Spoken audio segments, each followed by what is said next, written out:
முதல்வர் மருந்தக திட்டம் விரைவில் அறிமுகம். முதல்வர் மு.க.ஸ்டாலின் பேச்சு. ஆளுநர் அளித்த தேநீர் விருந்து. தமிழ்நாடு சார்பில் முதலமைச்சர் மு.க.ஸ்டாலின் பங்கேற்பு. பட்டியலின சமூகத்தினர் எங்களுக்கு ஆதரவு கொடுத்தால் பட்டியலினத்திலிருந்து ஒருவரை முதல்வராக்குவோம்.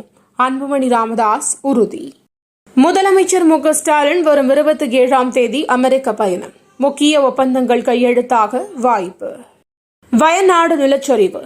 சென்னை உயர்நீதிமன்ற நீதிபதிகள் சார்பில் 2,19,000 நன்கொடை.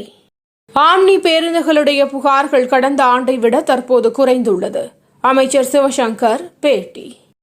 ரயில்வே திட்டங்களுக்கு கூடுதல் நிதி வேண்டும். பாமக நிறுவனர் ராமதாஸ் வலியுறுத்தல். கருவில் பெண் குழந்தை. சட்டவிரோத கருக்கலைப்பால் பெண் உயிரிழப்பு. புதுக்கோட்டையில் பரபரப்பு.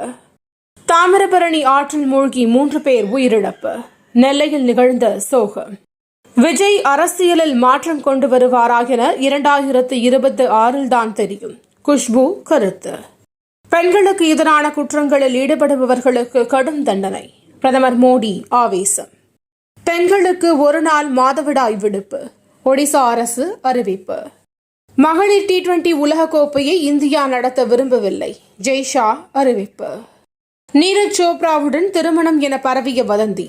வைரலாகும் வீடியோ வதந்தி மட்டுமே என மனுபாக்கர் விளக்கம். நீலகிரி, கோவை உள்ளிட்ட மாவட்டங்களில் இன்று மழைக்கு வாய்ப்பு. வானிலை மையம் தகவல்.